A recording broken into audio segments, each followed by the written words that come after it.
hopefully this will be the final video of our hints and allusions, our Remez. So we are on verse 4 of Genesis chapter 1. And we're learning now that if so long as God sees, he's approving. So he's going to only look on what is good. So long as he's seeing still good potential in something, it will continue to exist.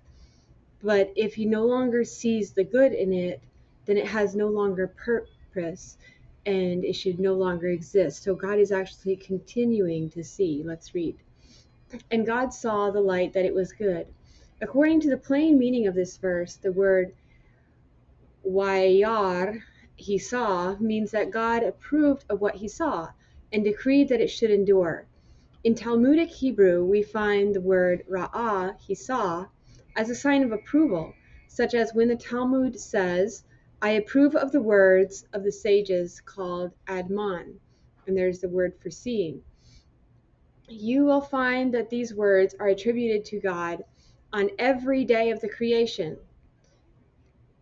So I guess he saw on the second day, but he's not saying it's good, but he must have seen some kind of potential for good later on, because there's good twice on the third day. He surveyed what had developed and approved of it. God's decreed permanence for each of the phenomena or creatures which had come into existence. If God's goodwill would depart from these phenomena even briefly, they would turn back into nothingness.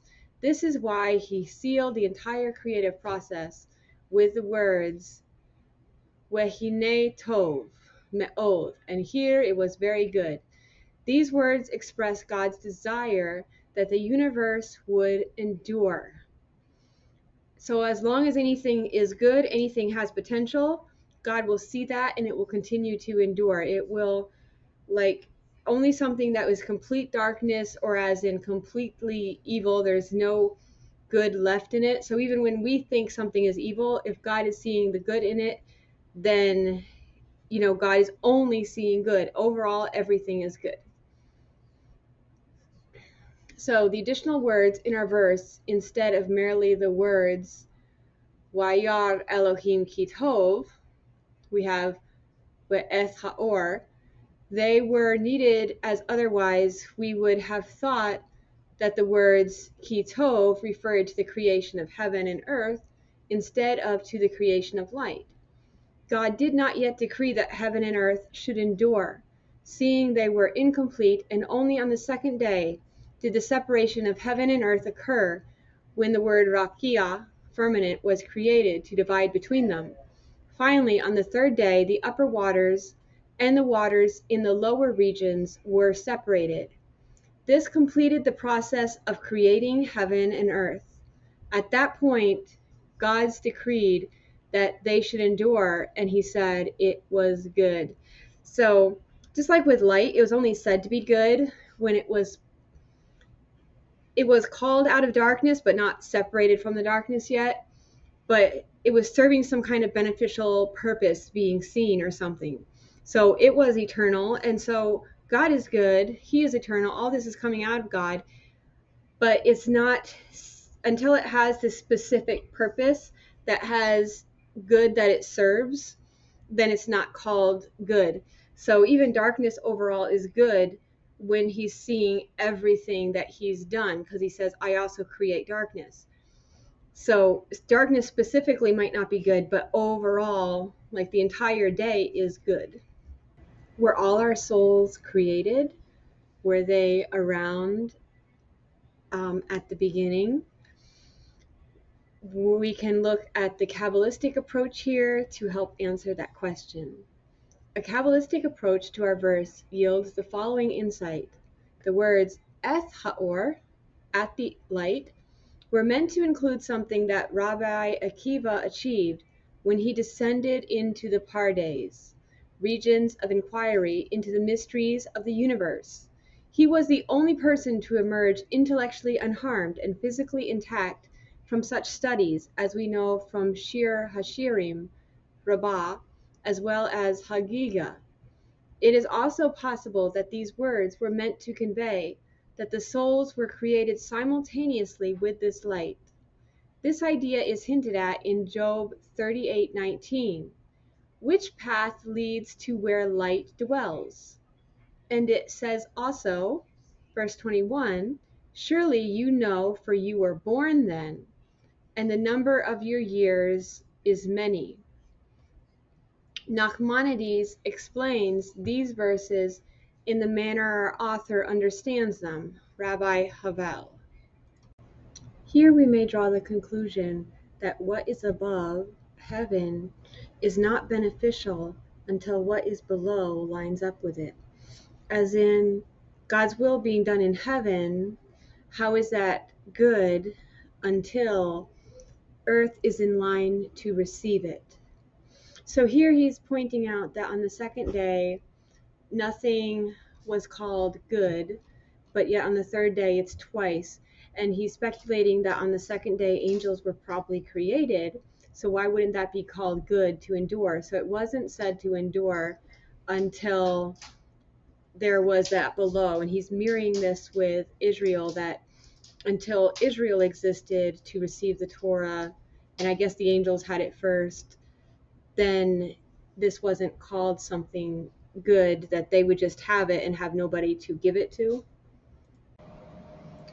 From one wrong turn comes an entirely different path. From one action, you will then do actions that you never thought you would do before. It begins a pattern that's going to be implanted strongly in you, that you're going to start repeating. So like the action of killing Messiah, this could have started baseless hatred that leads to destruction of the temple, or the action of backlashing at God's people and saying that God has forsaken them because we saw them in this sin, or like this vengeance back at them for being persecuted instead of forgiving. Now you want to do everything the opposite, different than how they're doing this. So we're going to talk about how the second day divisiveness could have come about, and just with this, the implication of it being the second day, we know that there's division versus unity. So this is like an introduction into the next section a little bit. This is the final section that he's going to mention. He's not even going to get into verse 5 specifically. So he's just furthering his discussion on the word good, and why on the second day the word good does not appear. Another homiletical comment is based on the sages there asking, why was the word tov omitted on the report of the second day? Because on this day, Gehenna, purgatory, was created. We surmise from this in Isaiah 30:33, for Tophet has long been ready for him, having been created yesterday. This day was called Atemul, yesterday, as it was a day which had a yesterday but no day before yesterday.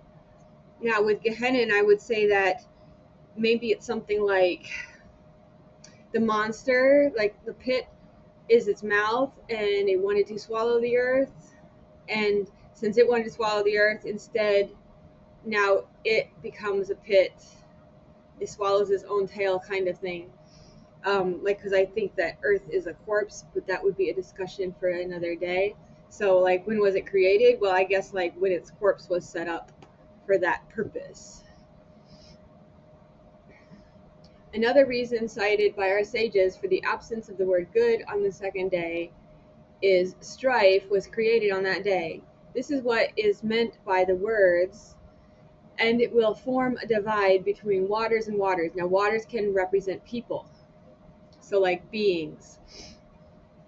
Rabbi Tivyomi commented on this, if even a divisiveness which served the purpose of the Lord did not deserve to be described as good, how much more so must divisiveness which does not serve the purpose of the Lord but is designed to frustrate his works be hateful. From a conceptual point of view, we may see that the very number second implies that something has become different, other than the unity applied in the word one. So it's like we all serve the same God. Why do we have hundreds of religions? Why, like even just among Christians, are there so many branches? This is divisiveness. It is not unity. So one branch just ends up being more branches because there's this spirit of divisiveness where they don't want to be one, they want to be better than the next person. It is the source of all division and otherness. As far as the sages saying that both purgatory and strife were created on that same day, they meant to tell us that whoever is guilty of causing strife will ultimately wind up in purgatory. Seeing that both strife and purgatory were created on that day, we may view that day as one that causes damage. It makes sense since heaven was created on the second day. It would make sense that the opposite of heaven was also created. To implant this in our consciousness, the sages decreed that one must not commence new projects on Monday. So the Jewish work week starts on Sunday, but the Christian work week will start on Monday. Not only this, but we are told in Pesakim 109 not to eat foods in two dishes, as this is a health hazard for people. This prohibition is based on the fact that the first Monday, the second day, was not blessed with the description good.